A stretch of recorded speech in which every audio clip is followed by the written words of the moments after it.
लाल वादळ नाशिक मुंबई महामार्गावर आदिवासी शेतकऱ्यांनी व्यापला कसारा घाट। नाशिकहून मुंबईच्या दिशेने निघालेल्या किसान सभेच्या विराट मोर्चाने कसारा घाट ओलांडला आहे। लवकरच हे किसान सभेचे लाल वादळ ठाण्यात पोहोचणार असून 3 फेब्रुवारीला मुंबईत दाखल होणार आहे। या मोर्चाची सुरुवात दिंडोरी तालुक्यातून झालेली असून या दिंडोरीसह सुरगाणा, कळवण, चांदवड, नांदगाव पेठ, त्र्यंबकेश्वर आणि इगतपुरी यासारख्या आदिवासी बहुल भागातून हजारो आंदोलक सहभागी झालेले आहेत। आज मंगळवारी राज्य सरकारतर्फे मोर्चाच्या शिष्टमंडळाला मुंबईत मंत्रालयात चर्चेसाठी आमंत्रण देण्यात आलेलं आहे।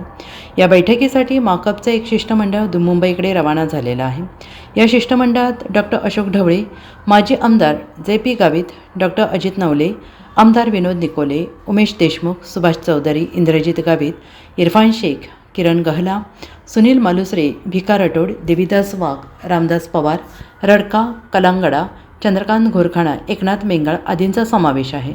हा मार्च आज नाशिक जिल्हा सोडून ठाणे जिल्ह्यात प्रवेश करणार आहे। कालच मंत्री गिरीश महाजन यांच्याबरोबर माकपच्या शिष्टमंडळाची बैठक झाली, परंतु ती बैठक निष्फळ ठरली। त्यानंतर आज मंगळवारी राज्य सरकारकडून मोर्चेकरांना चर्चेसाठी निमंत्रण देण्यात आले। आजच्या बैठकीत राज्य सरकार सोबत मागण्यांवर योग्य तोडगा न निघाल्यास मुंबई गाठून राज्य सचिवालयाला घेराव घालण्यात येईल असं आंदोलकांकडून सांगण्यात आलेलं आहे।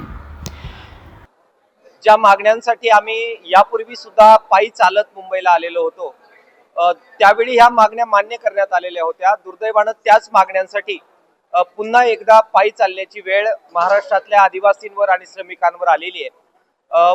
पायाला फोड आलेली आहेत, प्रचंड ऊन आहे, अनेक म्हातारी माणसं मोर्चामध्ये आहेत, परंतु जंगलची जमीन मिळावी आणि जे पाणी पडतं ते समुद्राला वाहून जातं। काही लोकांना ते गुजरातला घेऊन जायचंय, ते पाणी आम्हाला कोरडवाहू भागासाठी आणि स्थानिकांसाठी मिळावं। पेसा भरती अंतर्गत रोजगाराच्या ज्या काही संधी आहेत त्या उपलब्ध व्हाव्यात, अशा साध्या मागण्यांसाठी दुर्दैवानं पुन्हा संघर्ष करावा लागतोय। काल आम्हाला सांगण्यात आलं की आज इथे मंत्र्यांबरोबर पहिल्यांदा बैठक होईल आणि त्याच्यामध्ये सकारात्मकता जर असेल तर मग मुख्यमंत्र्यांबरोबर सुद्धा बैठक होईल। आम्ही आशा ठेवून आहोत की आज या मागण्या मान्य होतील आणि किमान यावेळी तरी जो शब्द मुख्यमंत्री साहेब आणि सरकार देईल त्याची अंमलबजावणी होईल असा विश्वास किंवा आशा आम्ही बाळगून आहोत। Bureau report, SBN Marathi, Nashik.